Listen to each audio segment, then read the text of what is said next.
hari utuntu nza nkomeza kugenzura mu itorero, muze mumbabarira, buri muntu wese agira ukuntu. Dufite ikibazo c'abantu banze guheba ubusa, noneho bagera mu nzu y'Imana igisirimba cakubita bakabura uko babigenza. Muzamubona ukuntu bahambira amayesharupe, timukaza muhambira amayesharupe. Naheru kuvuga ngo umwana w'umukobwa ukowe afashe ijipo yambaye neza yarangiza akarenza yesharupe, kuriya bisobanura iki? Shendi mukubona ari umwanda. Uzi impamvu gusa ico kibazo aho kiri mu guturuka, abantu banze kugira ubuzima buhindutse. Ngo avuge ngo ndi umwana w'Imana, hari imyambaro ngomba guhagarara. Niba ngize gutya, ukuko murabona ngize gutya, hari ico mubonye? Umugeni w'umukristo uyu munsi agakora mariage, akaja muri honeymoon, akaja ku mazi akambara ubusa, yarangiza akazama ifoto indiri hanze. Muri mukunde Mana we, ndi mwahindutse. Hari umugeni w'umukristo akaba n'umugeni w'umupagani.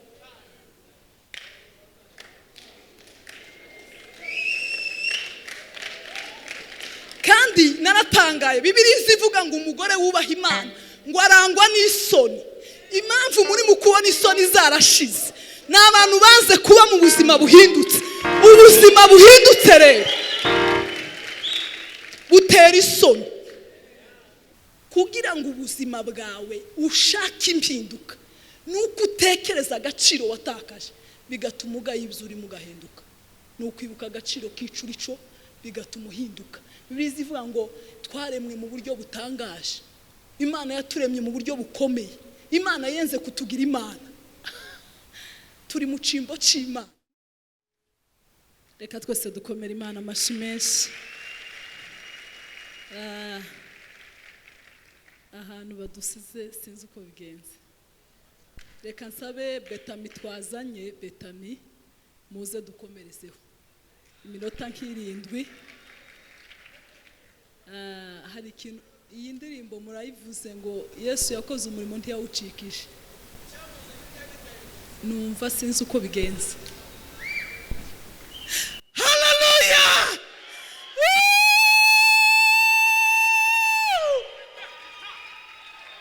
Hallelujah. Tuzamurire data icubahiro.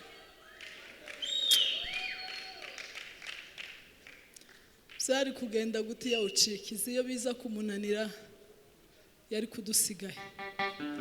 Ashimwe Yesu watugejeje aho atwunga n'Imana, turi abana b'Imana.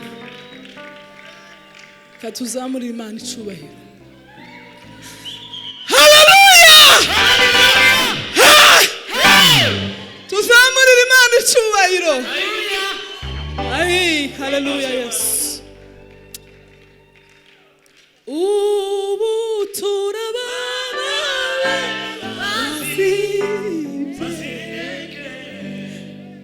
Hallelujah! Hallelujah! Amen!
umugisha cyane. Imana ishimwe ko yabaye. Turashima Imana uyu mugoroba mwiza tubonye wo gutaramira Imana. Hari ibintu njya ngenda ntekereza iyo numvishe nezerewe. Yaba byari bishobotse ngo iki gitaramo ejo hazagira ahandi dutaramira, ku wa gatanu hagira ahandi, ku cyumweru hagira ahandi, niko kwiza. Kuko abera ni imiriro, ni imiriro mwisi y'ababaho. Imana ibamugisha. Numvishe ko munezeza cyane. Ku wa gatanu mwazadutaramiye mwese itimu mukadutaramira, niko kwiza.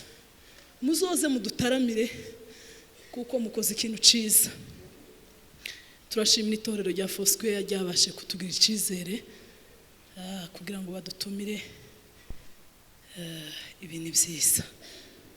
Jya nkunda kubwira abantu kenshi iyo ngiye kubwiriza, ntabwo ari Foursquare yonyine Imana iba yashatse kugira ikigezaho. Nawe ubwawe uri gutegura, hari ibintu byinshi bijya bikwigisha, kuko ijambo ry'Imana tawe ryarenze, nta nuriruta. Ijambo ry'Imana ni mwarimu w'umuntu wese. Imana ibaha umugisha kuko mwatugeneye ibihe byiza byo kongera kumva ijambo ry'Imana no kurisoma no kuritindamo. Imana ibaha umugisha. Ndashima Betami twazanye. Betami twe turakundana cyane cyane, ntitugira umukuru ntitugira umuto, pfa kuba gusa hari aho duteye. Twese bariya n'abayobozi bacu bakuru ni vice representa.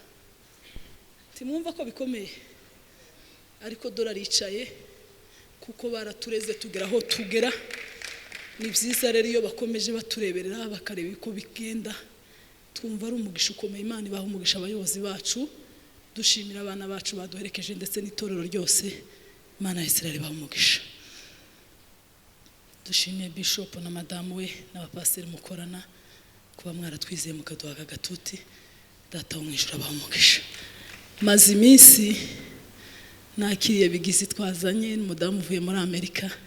Turakwakiriye mama, zamura ukuboko tukwakire ntibamubonye, ariko turakwishimiye cyane. Maze iminsi adusura, byabaye ngombwa ko tuzana. Data wo mu ijuru aguha umugisha. Tugiye kuganira amagambo y'Imana. Maze iminsi ntekereza ku manywa na nijoro, yanze kunshiramo kubaho mu buzima buhindutse, kubaho mu rugendo rw'ubuzima buhinduka, impinduka, kuba mu buzima buhindutse. Haleluya. Iyo twese turebye itorero tukareba abantu uko banezerewe, tukareba abantu uko bahagaze, mu by'ukuri nta ushobora kuvuga ngo uyu ntiyahindutse cyangwa yarahindutse, kuko twese tuba dusa nk'abantu bahindutse. Ariko icyo nkundira ijambo ry'Imana, buriya riba rifite impamvu rikomeza rigaruka. Tugiye kuganira hejuru yo kuba mu buzima buhindutse, urugendo rw'ubuzima buhinduka, kuko ubuzima buhinduka guhindura ni buri munsi. Nagerageje gutekereza Foursquare nari nzi kera, ndeba na Foursquare y'ubu, ntekereza n'indi Foursquare muri gutekereza. Ntabwo ibitekerezo birangiriye aha ngaha. Ndayitangaho urugero kugira ngo iri jambo cyane cyane tugiye kuvuga ribashe kumvikana. Ni ukuvuga ngo Foursquare yababagamo ya mbere yari bahagije rwose, mwayiteraniragamo, ntabwo byaburaga kubwirizwamo ijambo ry'Imana, ntabwo byaburaga gukora ibikorwa byose bitandukanye. Ariko kubera gukenera impinduka, Bishop ntibyabavunye. Iwacu duherutse guhindura inzu kandi yari yuzuye, guhindura gusiga isenge. Naratangaye. Inzu yarashize, ukazuyireba ukavuga ngo se izongera kuba inzu. Igikuta kimwe tugasanga bagihiritse, tugatangira umwanda. Ubuzima rero buhindutse nabugereranya no kongera kuvugurura cyangwa kugira gute. Kandi iyo bakubwira ubuzima buhindutse, hari ibintu byinshi tugenda tubona bigenda bibamo. Haleluya. Nta nubwo umuntu ushaka impinduka, akenshi Bishop ari kubabwira ngo Foursquare tubahindura, habamo abantu benshi banga impinduka mu buzima. Narebye perezida wacu ndamukunda cyane, nzambwira Imana ngo izaduha nk'umutima nkuwe. Yageze avuga ngo Muhima barayisenya, abaturage bose bagahaguruka akavuga ngo ntibayisenye, akavuga ngo barayisenye. Bwaca mu gitondo tugasanga Muhima yose iri hasi. Bwaca akavuga ngo aka gace runaka kandi turagasenya, bakagasenya. Kandi mu by'ukuri habaye kwivovota, habakurira, habakuvuza induru nyinshi. Ariko ubu abanyamahanga bose iyo bageze mu Rwanda mwumvisha amagambo bavuga ko u Rwanda rwahindutse, byavuye mu mpinduka, kandi iyo mpinduka ntiyari yishimiwe. Ariko kubera gushaka guhinduka niyo mpamvu u Rwanda rumeze gutya. Impinduka rero iyo abantu bayumva, iyo abantu bayitegera, iyo babwira impinduka ntago abantu bayishimira. Ariko icampa ijambo ry'Imana rigiye kuvuga hakaba guhinduka, ubwo buzima nibwo Imana izayishimira. Kubaho mu buzima buhindutse si ikintu gitunguranye. Mwanyumvise? Nabwiye Imana muri iyi minsi ndashaka kuzaza nigisha buhoro, kuko hari igihe tubwiriza cyane ugasanga abantu duhekeye muri cyane, ariko hakaba abantu benshi bakeneye ibyitonda. Byose rero bigomba kugegwaho kugira ngo buri muntu wese akure ubuzima. Iyo tuvuze kubaho mu buzima buhindutse ntibiza bitunguranye ngo uhite uvuga ngo ndahindutse. Oya, buriya hari urugendo rwo kwakira Yesu nk'umwami n'umukiza. Iyo usomye mu Baroma 10 ku bice 17 gutya hagenda havuga ukuntu kwizera kuheshwa no kumva kukazana no kumva ijambo ry'Imana, bigatuma akanwa gashobora kwatura kakavuga Kristo kakakizwa, bigatuma habaho gukizwa. Iyo rero tumaze kwakira Yesu nk'umwami n'umukiza tuba dusigaye urugendo rwo guhinduka. Amen. Haba hatangiye urugendo rwa buri munsi rw'impinduka. Uyu munsi ukabwira abantu ngo hari ico Yesu ari gukora muri je, hari ico Yesu ari guhindura muri je, hari ico Yesu kuko iyo tucakira Yesu nk'umwami n'umukiza hari byinshi. Hari abahita bakira mwuka wera, hakaba n'abandi bafata ikindi gihe kugira ngo mwuka wera aze muri bo. Ibyo nabyo ni birebire ntitwabitinda. Ariko ubuzima buhindutse ntabwo butungurana. Tuvuge ngo amen.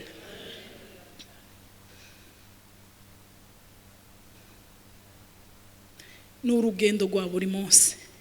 Kandi iyo tuvuze ubuzima buhindutse ntabwo ari ubuzima ubona umuntu ari kugira gutya ari gutera intambwe ngo uvuge ngo karahinduka. Ntago ariko ngo tuvuge ngo ubwo mpinduye demarche gutya ngo ndi guhinduka. Mu buryo bw'imiterere y'isi impinduka iragaragara, hakaba gusenya, hakaba kuzana amatafari, hakaba kurunda amabuye, hakaba kurunda imicanga. Ariko mu buryo bw'umwuka ni mu mitekerereze. Amen. Habaho guhinduka mu mitekerereze. Umuntu agahinduka mu mitekerezo, umuntu akananirirwa mu mitekerereze, mu mutima iyo ngiye tutazi, umuntu agashoborera mu mutima, umuntu akananirwa mu mutima. Iyo tuvuze rero ubuzima buhinduka nta handi tuba tuvuga ni uguhindura imitekerereze. Haleluya. Abaroma 12 ku murongo wa 2. Abaroma 12 ku murongo wa 2. Kandi ntimwishushanye n'abiki gihe, ahubwo muhinduke rwose, mugize imitima misha kugira ngo mumenye neza iby'Imana ishaka, ari byo byiza bishimwa kandi bitunganye rwose. Amen. Kandi ntimwishushanye n'abiki gihe mudahwanyije rwose.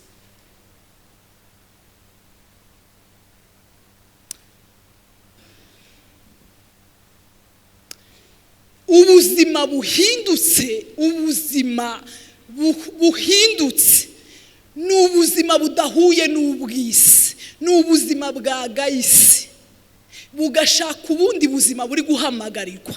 Arico nashatse kuvuga tuza kugera igihe tugera mu kigero ca Kristo cyo kugira umutima nk'uwa Kristo.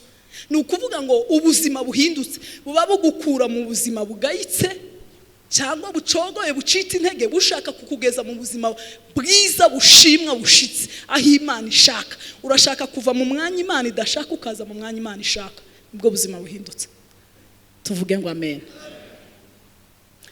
Timwishushanye n'abiki gihe mudahwanije rwose.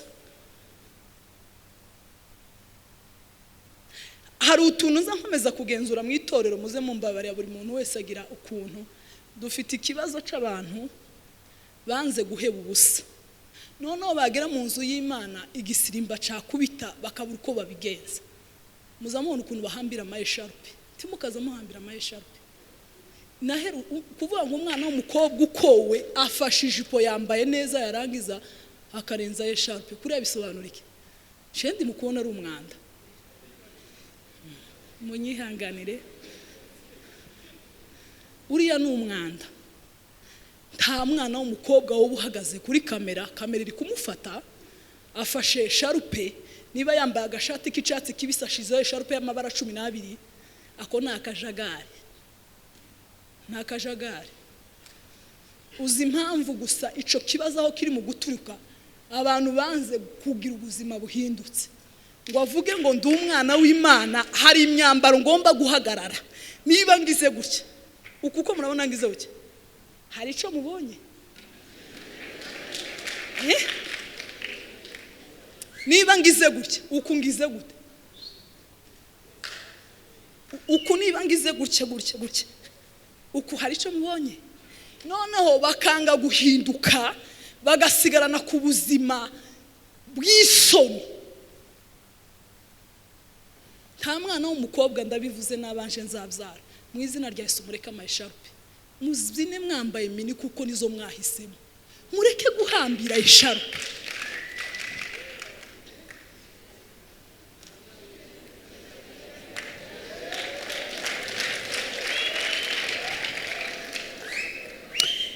iyo rero habaye guhinduka mu mitekerereze nta kindi biba biganishaho tuvuge ngo amen biguhesha kugira imyanzuro myiza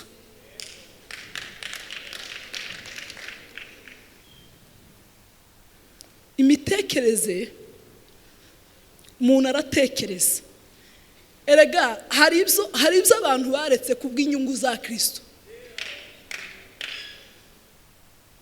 jewe mfite ikibazo iyo bivuze azavuga ngo n'ubuturage ngo ni isi ya nyuma ibintu byose byahozeho ibi byose biba bigaruka byahozeho nta gasha kariho ndi mu kubona kenshi bagasokoza insokozo z'amarumbu kuntu byahoze inaha kera basogokuruza nibo bageze afunga ari amashinyo byahozeho nta kintu gisha ariko abantu bakananirwa kumva impinduka umuririmbyi yaravuze ngo nimundeke ndirimbe nahuye na Mesiya kandi guhura n'uwo Mesiya si bisanzwe uwahuye nawe ahinduka mushya hahandi mwari munsi narahindutse umugeni w'umukristo uyu munsi agakora mariage akaja muri honeymoon akaja ku mazi akambara ubusa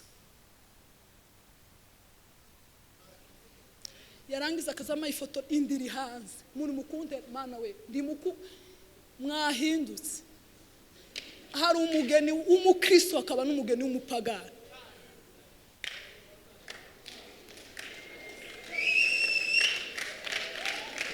kandi naratangaye Bibiliya ivuga ngo umugore wubaha Imana ngo arangwa n'isoni impamvu muri mukubona isoni zarashize n'abantu baze kuba mu buzima buhindutse ubuzima buhindutse rero butera isoni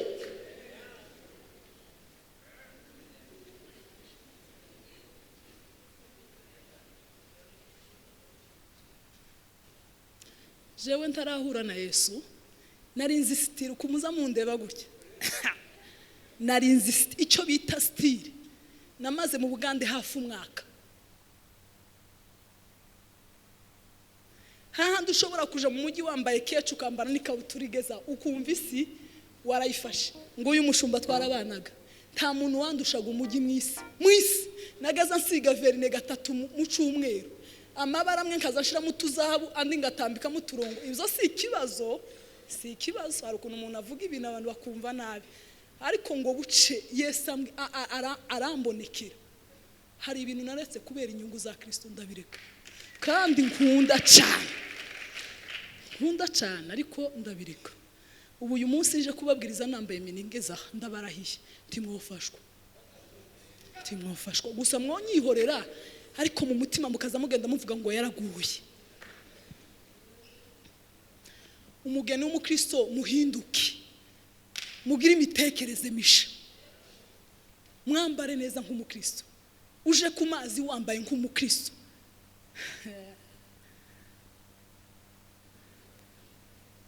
Abahungu bagiye gukora ubukwe tugire gutya.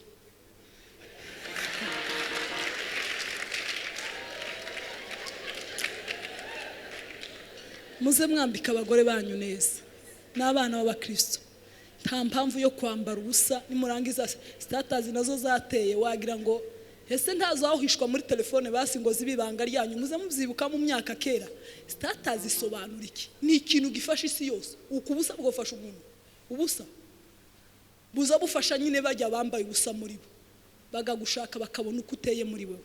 Igihe kirageze kugira ngo duhindukire imitekerereze yacu.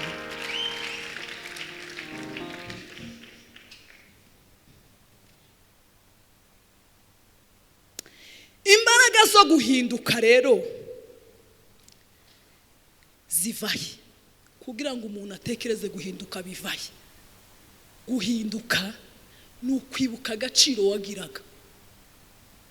Haleluya.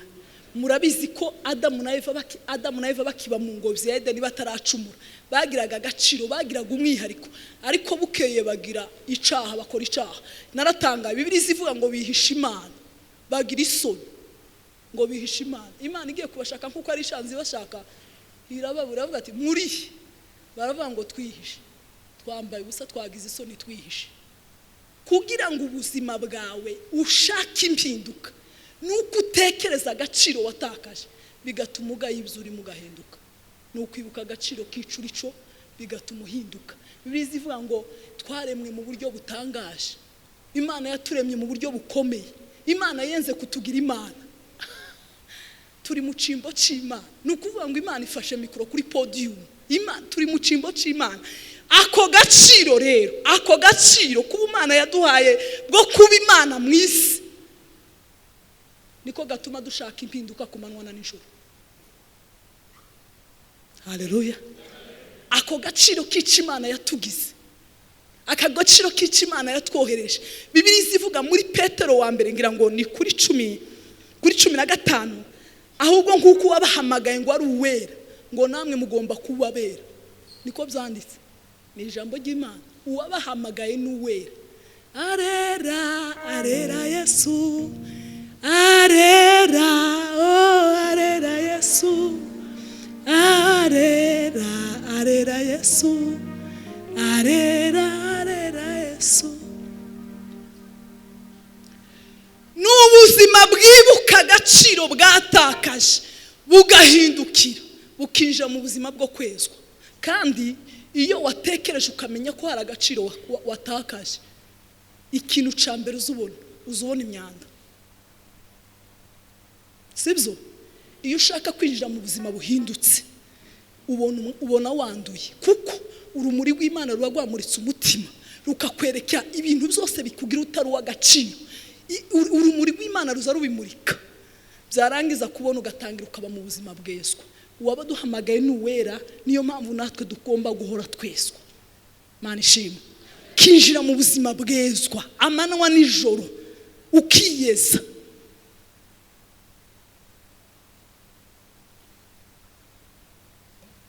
Kindi kintu natekereje cyo kuba mu buzima buhindutse, guhinduka bisaba kwiyanga. Kugira ngo habe impinduka kambere ni ukuba mu buzima bwejejwe, bwezwa. Kindi ca kabiri kugira ngo habe impinduka ni ukuba mu buzima bwiyanze. Bwiyanze. Uriya kamere irikunda. Bibiliya zivuga ngo umwuka na kamere birahabanye. Kamere yanga ibyo umwuka ukunda, umwuka nawo ukanga ibyo kamere irarikira. Mbese birahabanye, tibihuza. Kuba rero ushaka impinduka ni ukwiyanga. Tuvuge ngo amen. Ni ukwiyanga. Ukareka ibyajyaga bikunezeza, ukareka ibyajyaga bikuzanira inyungu, ukareka ibyajyaga birizivuga ngo ushaka gukunda ubugingo bwe. Nta wakunda ubugingo bwe ngo abashe kubona. Ibisaba kubwanga, ukabwanga, ukanga ubuzima wabagamo. Yambwira abantu biratangaje kubona uyu munsi umuntu ashobora kuguterurira miliyoni utakoreye akagushira kuri konti. Kamuru mvita ryoshe. Teryoshe. Uyu munsi umuntu akambwira ati kugira ngo dukorane ya feri ndaguha miliyoni y'amanyarwanda. Kurumva ubuzima bwunguka vuba. Ariko nukwiyanga nukwiyaka izo nyungu zose ukaziheba.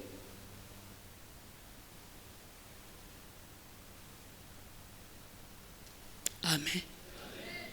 Nukwiyanga ibyakunezezaga muri byo yaravuze ngo singikora ibyajyaga binezeza.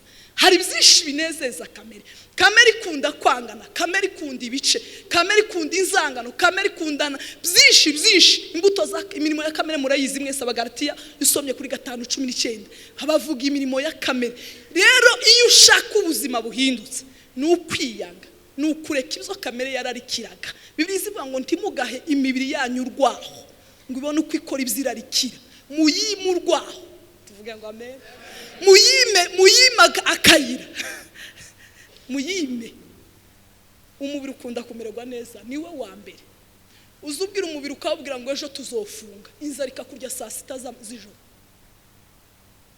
Nukuri hari abantu benshi baba mu kazi baza bakora amanywa nijoro, akesha akibuka no kurya bwije. Ariko iyo wavuze nijoro ukavuga ngo ejo nzokora amasengesho, umubiri uza wamusinyara ko ejo ari amasengesho, saa 6 inzara ikakurya. Saa 6 bamwe bakazavuga ngo reka twigurize ngo basi tunywa kacayi, kuko umubiri ukunda kumererwa neza. Ariko kugira ngo winjire mu buzima buhindutse nuko ugomba kwiyanga. Buriya kugira ngo utange uba wiyanze. Kugira ngo mfate umwenda nakundaga muhereze undi muntu, kandi haraho Yesu yanyeretse ko turi babi. Azavuga ngo se ko muri babi mukaba muzi guha abana banyu ibyiza. Nza ntangara iyo babasabye ifi mukabaha ifi ntimubaha inzoka, babasaba umugati ntimubaha mukaba. Nza ntangara ko muri babi. Ariko biza bintangaza iyo umwana gusabye ikintu runaka ukakimu. Imana izi ko turi babi. Rero Imana ibonye jewe niyatse ikintu nakundaga nkagitanga, uba wiyanze. Amen. Ikindi mpinduka isaba nukubaho mu buzima bwisubiramo. Natekereje wa mwana w'ikirara, reka mumfashe gusoma, musomye mwiza namfashe gusoma.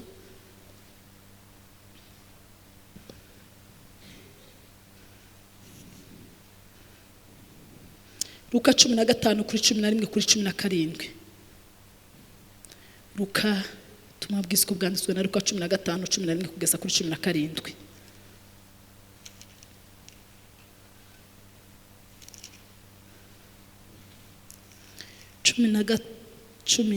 Luka 15:11. Niba hari umusomyi mwiza mwafasha. Reka dusome.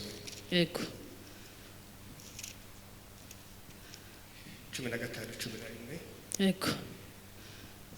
Aravuga ngo kandi arababwira ati hariho umuntu wari ufite abahungu babiri. Umuherereza abwira se ati data umugabane w'ibintu nkwiriye. Nuko agabanya amatungo ye. Iminsi mike ishize umuhererezi ateranya ibintu bye byose, aragenda ajya mu gihugu cya kure, yayisha ibintu bye ubugoryi bwe. Abimaze byose inzara nyinshi itera muri icyo gihugu, atangira gukena. Aragenda ahakwa ku muntu wo muri icyo gihugu, amwohereza mu gikingi cye kuragira ingurube. Yifuza guhazwa n'ibyo izi ngurube zaryaga, ariko ntihagira ubimuha. Nuko yisubiyemo aribwira ati abagaragu ba data ni benshi, kandi bahazwa n'imitsima bakayisigaza, naho nge inzara insinza hano. Imana iguhe umugisha. Nuko yisubiyemo. Amen. Impinduka izanwa no kwisubiramo. Turi mu kwezi kwa 10, utekereze. Bano baririmvye indirimbo ivuga ngo tuba tugejeje amage, ntaco twatanze, ntaco twakoze, nta nico twatanze cyatuma tugera aya mezi yose kuva mu kwezi kwa mbere kugeza mu kwezi kwa 10. Wisubiremo. haleluya. Wisubiremo, utekereze aho ibintu bitameze neza, wisubiremo. Uyu mwana yatse umugabane se, Bibiliya ivuga ngo aragenda aja mu gihugu cya kure, ngo agezeyo amafaranga n'imigabane bamuhaye byose ngo arabzaya abirekurira umubiri cishaka. Umubiri washaka uyu munsi kuryama muri geto n'indaya akabikora, washaka ibi akabikora, washaka ngo bukengo amafaranga arashira, ngo atangira kwifuza kurya kubzingurube zijya. Hari agaciro tuza twiyaka nabivuze, ugasanga ivyurimo n'umwanda.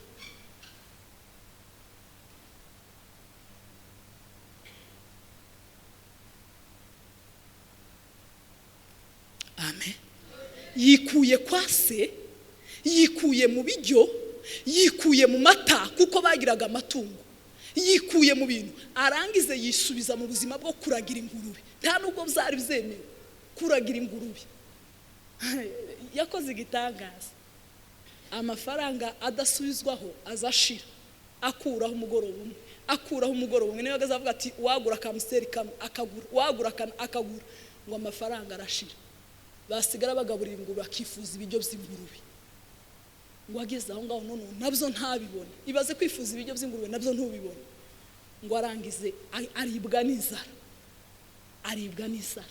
Ngo arangije ngo yisubiramo. Haravuga atari kubundi ndaribwa n'inzara kubera iki? Kwa data hari abagaragu benshi baza barya bagasigaza. Iyi nzara kubera iki nsinza?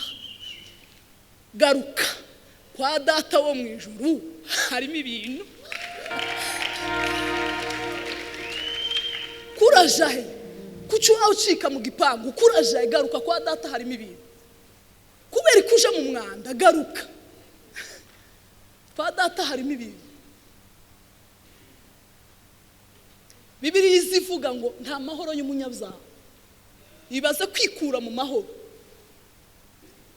ibaze kwikura mu mudendezo, ukaja mu gipangu cuzuye ububohe, ukabohwa n'umugozi wa Satani. Kandi ikintu izikoresha Satani izigukoresha iby'agasuzuguro gusa.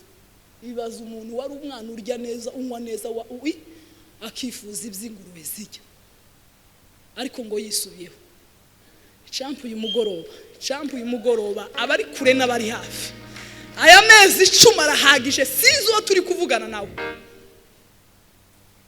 Kiranuka mu Kristo we, wibukaho wavuye ukagwa, Imana iteguye kukwakira. Nishobora kwirengagiza umutima uciye bugufi, n'amayazimiye garuka. Isubiremo.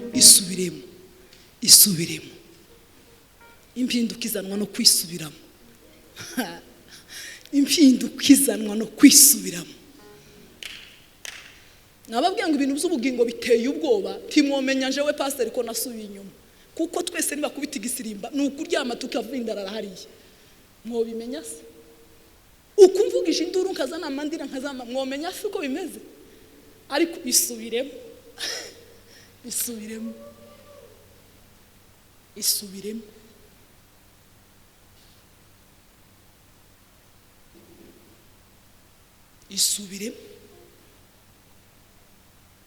Kwa data biruzuye, ku musaraba haturuka iriba rimara inyota, twahanywere amazi meza, amazi.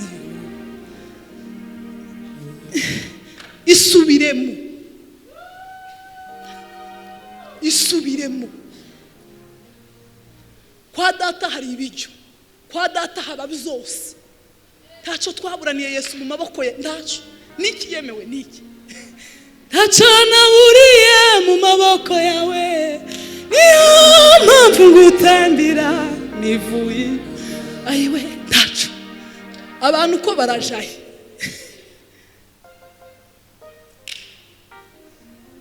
Harimo byose wakenera. N'abana se, n'abagore beza, n'amafaranga, n'amahoro, n'urukundo, n'imbabazi, n'ibyishimo, n'ukugira neza. Yesu ni package yuzuye, iruzuye.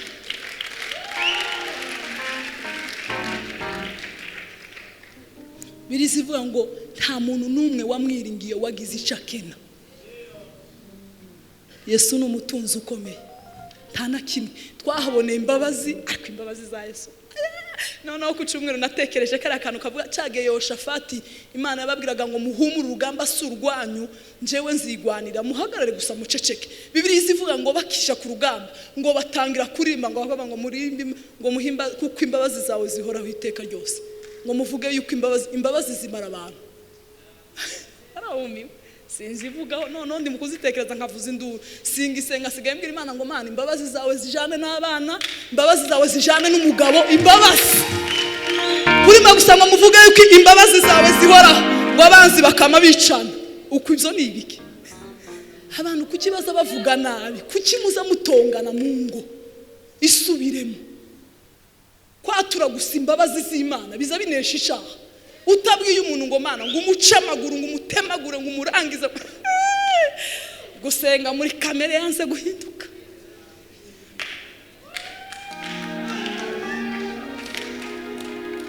Niba bavuze ko bari ko barimba ngo muvuge yuko imbabazi zanje zihoraho iteka ryose, abanza mama ngahe yose akamarana, uzu usenga nabi kubera iki? Isubiremo, senga neza, senga neza, vuga neza. Kuvuga neza gusa ni intwari itsinda. Azabavunagura, azabajomba, uko ibyo ni ibiki?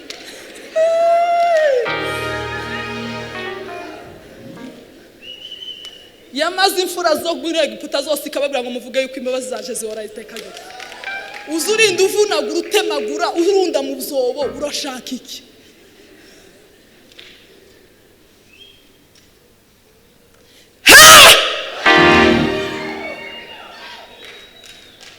Dukeneye impinduka. Itorero rikeneye impinduka. Hari amagambo amwe atagomba kubwirizwa kuri podium, hari indirimbo zimwe zitagomba kuririmbwa. Dukeneye impinduka kuko imbabazi z'Imana zihora iteka ryose. Kuvuga gutyo gusa abanzi bafoswe bakama bananirwa. Imbabazi zawe ziho, ariko yeve uko murumva gute? Turebe ukuntu ubu bivuze imbabazi z'Imana zamasigira gusa. Ariko nizisi imbabazi we ayi zihora hiteka ryose we. Ndashaka ko abantu bisubiramo bakamenya, abantu bagahinduka, imitekerereze ni ihinduke.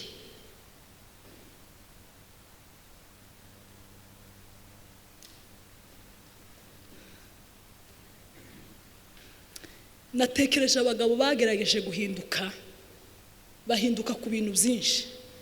Ndeba umusaruro bagiye bacamo. Bibiliya zitubwira Abraham igihe Imana imubwira ngo va mu gihugu cy'iwabo, tihari hameze neza, uzi gusiga umuryango. Ibaza uyu munsi bambwiye ngo mva Iwacu baba ngende, ako ho bakubaza, ako ho bagushidikanya, ako ho gutumira abayumbe ngo batubarize. Abraham iwe yari umwihariko n'Imana. Imana agize imbwa ngo vaho gusa gatabyumva. Mu mitekerereza akavuga ngo Imana iravuze ngo mpave.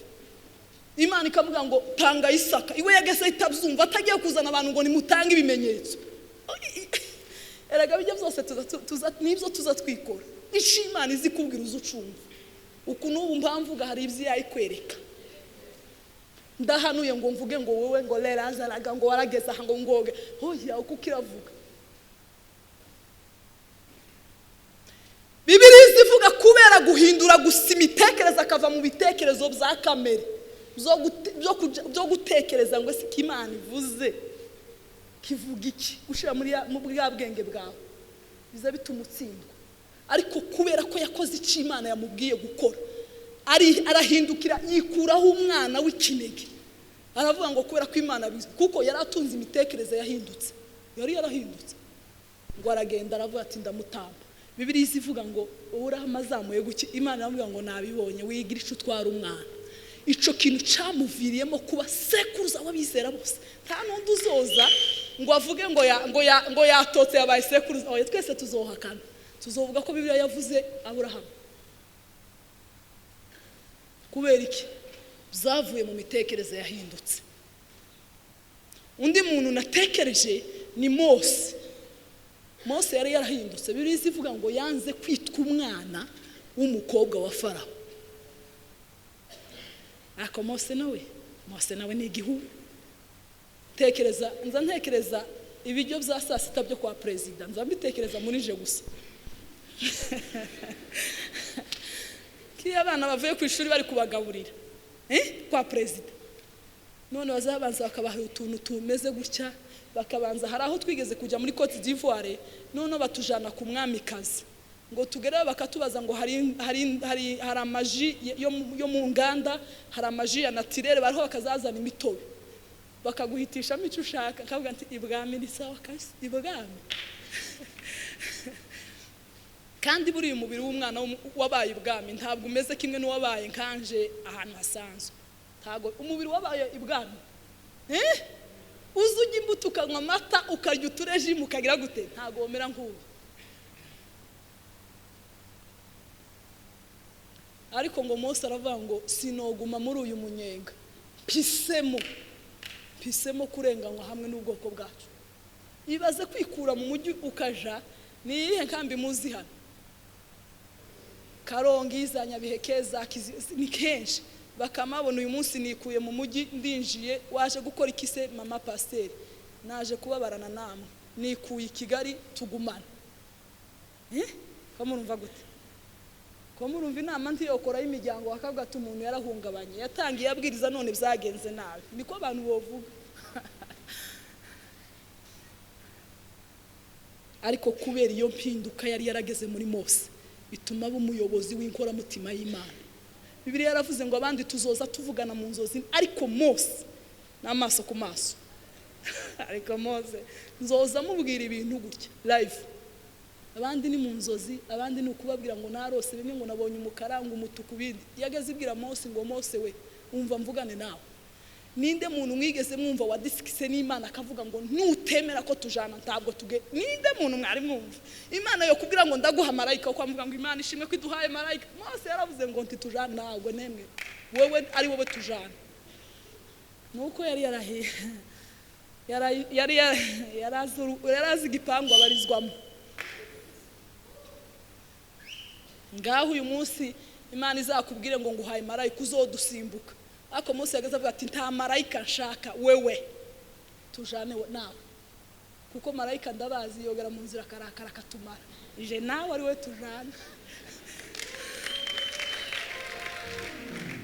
Vugutira kanduncure inkamba zimvemo, werekane uko ndikose nifata uko ntari, kandi umenya ibyo nibwira n'imigambi yanjye, nibimbamo binyanduza bikangira imbohe. Haleluya!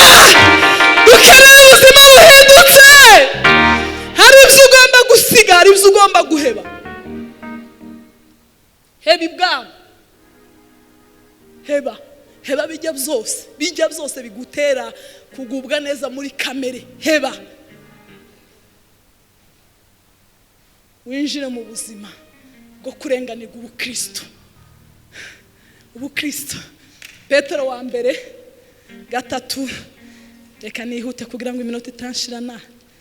3 kuri Petero wa mbere ngira ngo ni 4 ku murongo wa 16. Petero wa mbere 4 kuri 16. Ariko umuntu nababazwa azira kuba umukristo ntagakogwe n'isoni, ahubwo ahimbaza Imana kubw'iryo zina. Amen. Umuntu nababazwa azira kuba umukristo, umukristo ni bwiza, ntagakogwe n'isoni.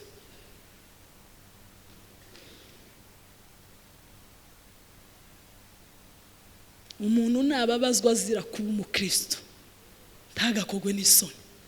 Mose ahitamo kuja kubabazwa. Umwana wari umenyerewe kujanwa mu mamodoka kugenda ahantu heza, gusohoka ku mapisine, gusohoka kuki, agiye mu buzima bw'abantu bari guforoma amatafari, ahantu baba baforomera rukarakara haba isuku, nta suku ibayo. Kuki abantu bashaka ubuzima gusa bworohereye kamere? Mwagize ibyo muhinduka mukareka tugasiga tukemera kurenganwa gusa kubera ubukristo. Kazurengana muri Bibiliya ivuga ngo niba muzishime niba barenganya babaziza gukiranuka, muzishime. Nubona bakujije gukiranuka bakakugendaho ngo wakiranutse, uzishime kandi bigutere guhimbaza. Amen. Impinduka rero iyo yamaze kuba itera umuntu kuba uw'agaciro, tuvuge ngo amen. Iyo yabaye ubu w'agaciro, numvishe wa muzungu yageze igihe aravuga ngo mugomba kuba umunyu, mugomba kuba urumuri ruri ku mpinga y'umusozi. Iyo twemereye impinduka ikaza, tuba abantu b'agaciro, tuba abantu bakenewe n'isi, tuba abantu bagenda bashakishwa amanywa n'ijoro, ahari induru, ahari akajagari, ahari umwijima, bagakenera ikintu cyitwa abahindutse kugira ngo habashe gutanga impinduka. Ubu umuntu uhindutse, iyo umuntu wahindutse atanga impinduka, akaba uw'agaciro, agatangira kwifuzwa n'abantu, agatangira kwifuzwa n'isi, agatangira kwifuzwa n'abantu abari bo bose. Mupagani akavuga ngo Ijambo umukristo ibibazo yahuye nabyo, ariko se bazakwifuza gute? Bibiliya ivuga ngo n'ubundi babona bya bindi bakoraga nabo mugifatikanyije, bazakuvuga gute? Bazakwizera gute? Ariko hari aho muri Petero bavuze haranezeza ngo basigaye batangazwa ibice bitatu, Petero wa mbere ibice 4 ku murongo wa 4, ngo basigaye batangazwa nuko muri ibyo mutagifatanya nabo gushayisha no gukabya ubukubaganyi nkabo bakabasebya. Iyo wahindutse abapagani baza batangara, tipe ko twageza duhurira ahantu zagenze gute? Uzi ikintu cyabaye? Wabaye uw'agaciro. Abapagani basigaye batangara bakavuga ngo ko twahuraga mu kagoroba k'amanyanga k'ubukubaganyi zagenze gute? Nimundeke ndirimbe nahuye na Mesiya, kandi guhura n'uwa Mesiya si bisanzwe. Uwahuye nawe ahinduka mushya, ahandi mwari musi narahindutse undi. Basigaye batanga bakakunyuraho, uzi ukuntu wari uteye bagatanga, ariko muzamubona uriya mukobwa zagenze gute? Habaye impinduka. Haleluya. Ibisigaye muhuza imitima. Haleluya. Kubera ko mwahindutse mukagira umutima nk'uwa Yesu, muhuza imitima. Mwicishe bugufi. Umuntu wese azabona ko mugenzi wa muruta. Hari aho Yesu yakoreye abigishwa ikintu gikomeye, ngo afata imbehe ashiramo amazi ngo atangira kuboza ibirenge. Ngo Petero aravuga ngo se kuki utwogeje ibirenge? Ngo nje ntago unyoza. Ngo basi ngo niba wabikoze ngo unyoza amaboko ngo no mu mutwe umese mu mutwe. Yesu aravuga ngo Petero, nutemera ko mbigukorera ntabwo tuzaba duhuriye, reka mbigukorera kugira ngo namwe muzobikorera abandi. Kwicisha bugufi zaranze. Uku notambuka ko murabona ukuntu ndi kuri podium, mwihangane hari abantu bazanga kuva kuri podium. Ukumfashe nkagirira abantu bana gutya sivyo? Ko murabona gute ngo umugore wa bishop ngo azahanagara abana amaguru ndi igikisi? Nuko aba baranduta mu bwami, aba ni bakuru. Ukumbaye iki? Ukumbaye iki ngize gutya? Imoshwari s'umweru, uku imoshwari ruta paseri iyi gatoreka ngo hanagure papa. Ukumbaye iki?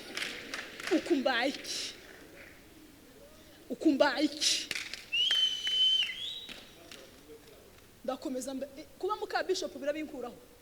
Ukumbaye iki? Ukumpanaguye gutya nka ukumbaye iki? Ababishop ariko amabikomeza ngo ntibagisuhuza abantu ngo ibo barakomeye. Ukumbaye iki? Uku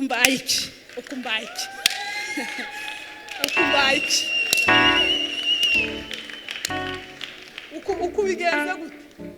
Uku ntaye agaciro se? twicishe bugufi. Muranduta. Uzi impamvu munduta? Nuko mwe muciye bugufi muje kumva icyo Imana ivuga, ariko ganjewe niyemere ngo nshoboye kuvuga. Muranduta. Kuko Yesu yaravuze ngo abavandimwe banje nabaza bumva icyo nza mvuga.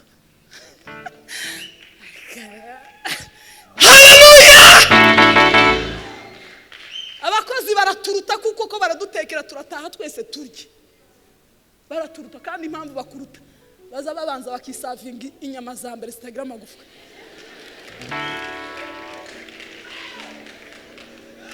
Baza babanza bakazijabura. Hari umunsi umwe nigeze kubona umukozi wanje akize aratamira. Ndavuga ati tantine we wagiye ukoresha intoki. Aho nariko mvuga se wenda zabanza akazagira rushe zose akaza. Muce bugufi. Yesu yaciye bugufi, ari Yesu umwana w'Imana.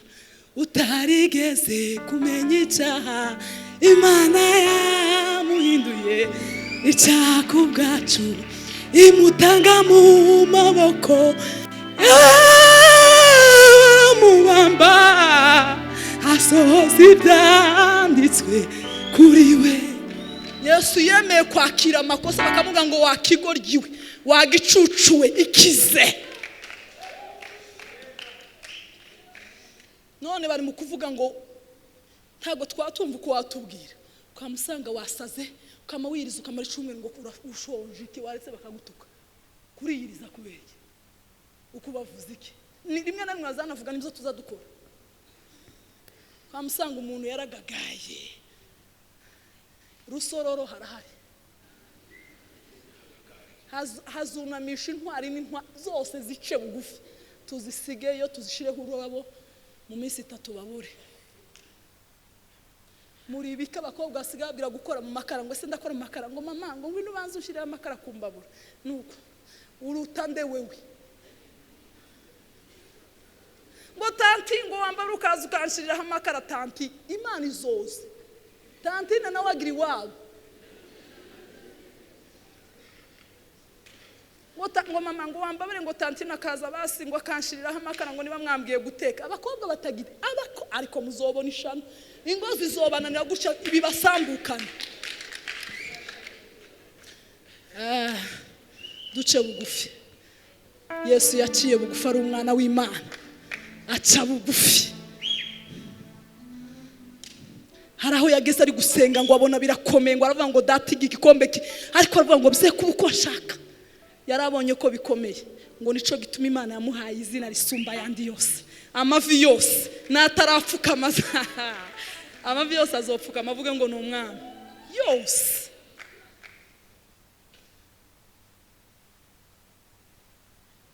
Ngo ba bishop ngo tuza dusuhuzanya, twagize uturembo tw'amakwe. Ayohe none kutegera intama uzomenya guti yagwaye, uzomenya guti yashonje. Uzuva mu materano kwa muca ahantu mugakwe gusuka musohoka. Intama uzuyegera bibwira ngo umeze ute wantamawe. Bibizi ivuga ngo zizijwe ryaso. Kandi nazo zira uzomwumva gute mutaza muhura. Rendez-vous. Uwo ni umwungere. Nzovuga ntahe. Nzoja n'ubundi mwigira.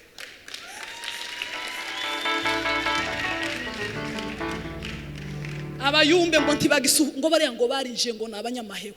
Mwabana mwe muce bugufi. Birizi ivuga ngo wowe uhagaze wirinde utagwa, uzuca bugufi, tukazusimbuka abantu ngo two basimbuka. Wowe simbuka nde? Nutareba neza bazogusimbuka.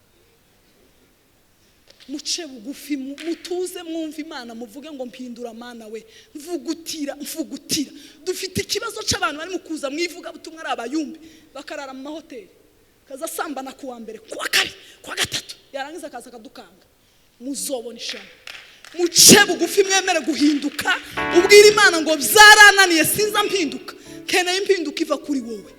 Kurakanga ndese, kuragase ngo ntibizamenyekanye, turabizi. Abahanuza akaja guhanura abantu yarangiza mu cumba ngo kugira ngo iki kibazo gikemuke, ngo reka nkurebe ko nkugenzereza, ugasambanya umuntu wagiye kuguhanuzaho. Muzobona ishano. Birasaba ko muhinduka. pastor ukagenda umukristo yenda gupfata ndapfuye pastor we usange muri biro kuganiriza ico kibazo ufite wagera akaba ari we wa mbere umusambanya ubu mukomerekeje kuvuga ngo azave muri ico gisebe Imana izobikubaza Bibiliya ivuga ngo ishano gisitaza ntikizabura kuza ariko ishano uzokizana uwowe afite ibyago Kristo muzamugusha abapasiteri mukagusha abayumbe ishano muhinduke itorero ry'Imana ribe misuku itorero ry'Imana ribe rizima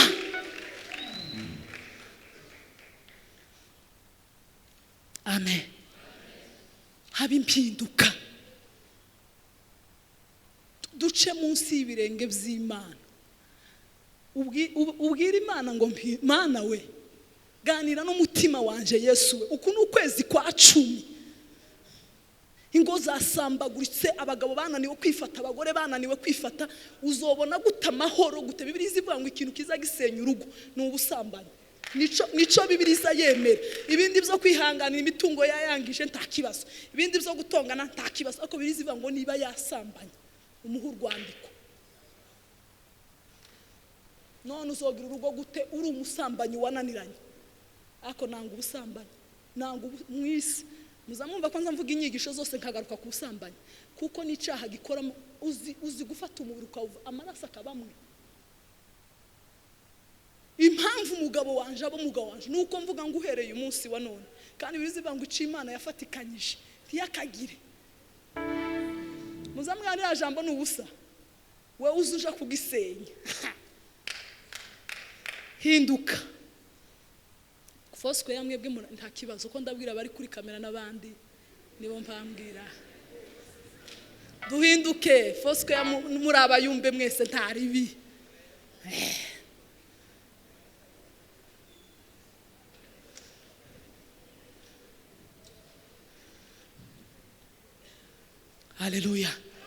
Haleluya Kristo badatanga icacumi n'ukurya gusa n'ukurya ngo pastor ngo wadusenge ngo umwana ari mukuja mu bitaro kuwa mbere ngo kuwa kabiri yoreka kurwara gute ko ndavugana n'abakristo simpamvugana n'abapagani Bibiliya ivuga ngo nunyumvira ugatanga ibya 10 n'amatu amagara yawe ibyiwo byawe bizahora byuzuye tuzi utangira Imana uzuzura gute hinduka amanyanga yose ashire amazure yo kuntu abana baburudika bamererwa neza bazomererwa Imana se muzambwira ngo n'umuntu ijambo yavuze byose n'ukuri ese niki kidufasha guhinduka ijambo ry'Imana Timoteyo 2 rwandiko Paulo yandikiye Timoteyo 2 ibice wa 2:3-16 azaba ngo ibyanditswe byera byose byahumetswe n'Imana bigira umumaro cyambere musome iki byanditswe bizabimara ibyo nibyo bizabituma duhinduka ibyo umuntu utazusoma Bibiliya kuko turavuga nko kumena amazi ku rukoma ariko umuntu uzusoma Bibiliya azohinduka byanditswe byera byose reka kuko ariho ndangiriza natize mwihangana ariko numvisha ntoyacikiza ya magambo Timoteyo 2:3-16 aravuga ngo ibyanditswe byera byose byahumetswe n'Imana kandi bigira umumaro wo kwigisha umuntu no kumwemeza ibyaha no kumutunganya no kumuhanira gukiranuka kugira ngo umuntu w'Imana abashitse afite ibimukwiriye byose ngo akore imirimo myiza yose amen Ijambo ry'Imana ribatunganya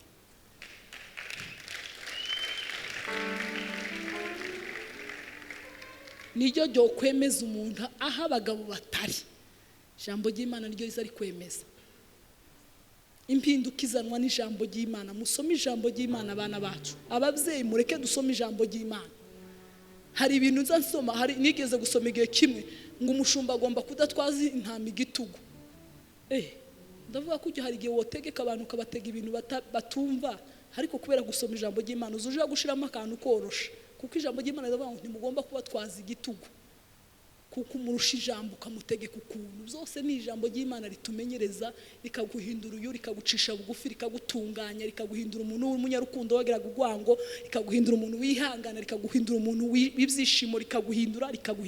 Dutunga ijambo ry'Imana kuko nibwo hazabona impinduka. Ibindi byose twubakiyeho biza bishira, ariko ijambo ry'Imana ntawe ryananiye guhinduka, ntawe. Bizivuga ngo nararibise kugira ngo ntacumura ku Mana.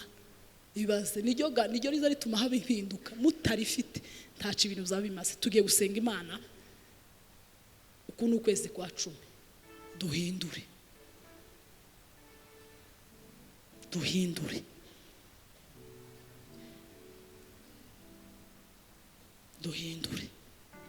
Mana izihindura. Wowe ugira impinduka ikomeye mu buzima bw'umwana w'umuntu.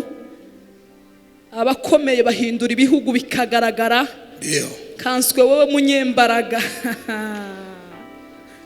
Wewe wohindura ubuzima bwacu bugasa n'umutima wa Kristo, bugasa n'imibereho ya Kristo.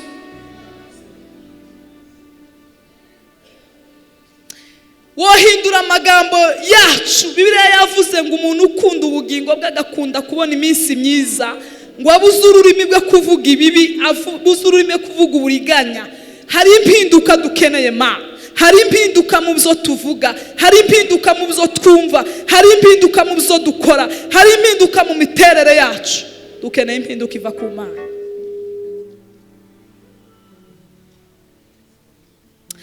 Ugarura agaciro kubagatakaje, ugarura umwimerere wa abantu bahoranye, ugarure. Wa mwana w'ikirara ngo yisubiyemo aribuka. Bituma bumwana kandi mu rugo, bituma bamubagira, bituma habwa agaciro gakomeye ku mwana wo mu rugo. Uyu mugoroba sinzi uwo tuvugana Mana. Ugende kumpera zisi, ugende muri abangaba. Hari agaciro k'ibyo wifuza kugarura. Hari impinduka ku kwezi kwa 10 ndetse dusigaje amezi 2 Mana.